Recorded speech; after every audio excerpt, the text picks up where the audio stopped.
Hello, my dear TKT students from EnglishGain.com. Today, we are going to study the exposure and focus on form. And we're going to study this by checking up some definitions. What is exposure? Exposure to a foreign language occurs when learners hear or read it in their environment without formal study. This natural assimilation mirrors how children acquire their first language, allowing them to observe language patterns subconsciously over time. So, you are exposed to English when you listen to English songs, and you may not even understand them well as a student. When you read things or see things in English, posters, and many other things that are attractive to you, but you don't know what they mean. That will be the first definition of exposure. And then understanding the focus on form. Focus on form emphasizes the need for learners to pay attention to the structural aspects of a language, including grammar, pronunciation, and vocabulary. This awareness helps learners grasp how language is constructed and utilized in context, enhancing their overall learning. So you focus on the form when you start studying the grammar, pronunciation, the lexis of the language, when you study the context and of everything related to how the language is constructed. Then we have this importance in language learning because exposure and focus on form are integral to successful language acquisition. Research indicates that merely hearing a language is insufficient. Learners must interact with it actively and notice its formal features to develop competence effectively. That's why you could probably listen to English songs when you were younger. You didn't really speak English, but somehow you had some ideas. But then you started understanding the songs after you started studying the language. And then you say, okay, now I can listen to the songs I used to listen to 5, 10 years, or let's say 10 years before. And now I understand them. At the beginning, I used to love the melody and the musicality, but now I understand the lyrics because I have studied English and I am still, so I understand it better. The nature of language acquisition. This is a very important concept.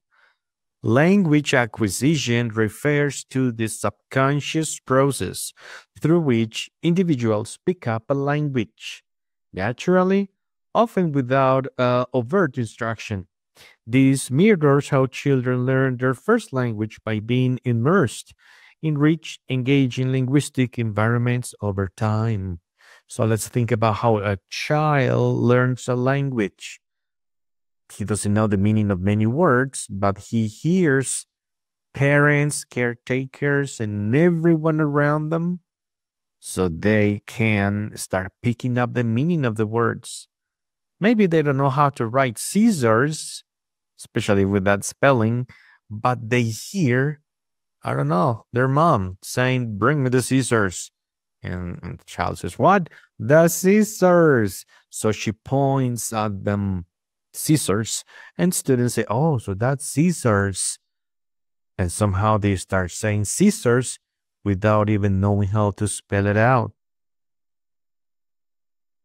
Exposure in acquisition. What's the role? Okay, exposure is vital for effective language acquisition. It occurs when learners hear and read diverse language forms frequently. This exposure allows learners to process language patterns subconsciously, enabling them to produce and understand language meaningfully over time. So, the more exposed they are with the right tools learned, the better it will be for them. But there's a silent period in language learning. The silent period is a crucial phase where learners absorb language passively before engaging in speaking. This stage emphasizes the importance of allowing time for learners to internalize language structures and vocabulary without pressure to produce immediately. So, just remember how the kid starts learning. First, it is just by listening. The kid needs to listen. The child needs to listen and listen. The child does not start speaking after, let's say, 6 or 7 months of age, but they are listening actively, picking up words. And maybe after a year or so, they start mumbling their first words. They start pronouncing them, and this is how the silent period takes place. Sometimes in the language classroom, you'll see that you teach and teach and teach, and it doesn't mean your students speak. They need some time to process all these structures. Then we can talk about the interaction, the role of interaction. Interaction fosters language acquisition by allowing learners to practice skills in real-life context. Engaging with others enhances understanding, and feedback from peers guides improvement and clarifies meaning. Interacting means sometimes the students have questions and they can answer themselves. I mean, they can answer each other's this question. For example, you are in a class and then one student raises his or her hand because they just want to ask a question, but sometimes the answer is just right next to them because another student just answers them, and they start having this peer interaction, which is very important in the language acquisition. Peer communication benefits. Peer communication is essential in language learning as it provides opportunities to express ideas and negotiate meaning. Interactions with classmates also create a supportive environment where learners can experiment with language without fear of judgment. This is important because as a teacher, you want to provide your learners with these kinds of environment. Effective interaction strategies.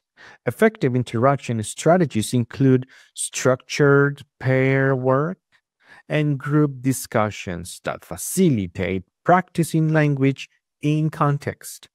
Activities such as role-playing and problem-solving encourage learners to articulate thoughts, enhance fluency, and comprehension. We can also think about that. Think about how students benefit from peer work, peer group, whole group activities, and how they can interact all the time among themselves and with their teacher. There are some elements of language forms, meaning the structure of the language. Language form consists of various components, including pronunciation, studying the, let's say, structure and the phonemes and all these words, word order, grammar structures, and affixes. Mastering these elements is essential for learners to produce coherent and correct language, enabling effective communication in diverse contexts. So, elements of acquisition of the language and the focusing on the form. So there are some strategies because educators can implement targeted activities to help learners notice language forms, such as highlighting grammatical structures in text or providing focused correction during activities. Incorporating these strategies in lessons encourages deeper understanding and retention of language rules and patterns. As teachers, we need to think about the strategies to teach, which is to focus on the form. Shall I teach this new vocabulary by bringing I don't know, realia or slides, or by writing the words on the board, or by giving students flashcards? We want to think about the strategies for students to focus. And then the importance of noticing language patterns. Noticing patterns in language use aids in the internalization of grammatical rules and vocabulary. This process allows learners to make informed choices in their language productions, ultimately enhancing fluency and accuracy in communication. So, students need to notice the language patterns and understand that sometimes these language patterns are very different from their own language, from their own first one language. And this is probably what you wanted to study and review for today. I want you to go to EnglishGain.com and keep on studying and learning on the topics presented there for your TKT preparation.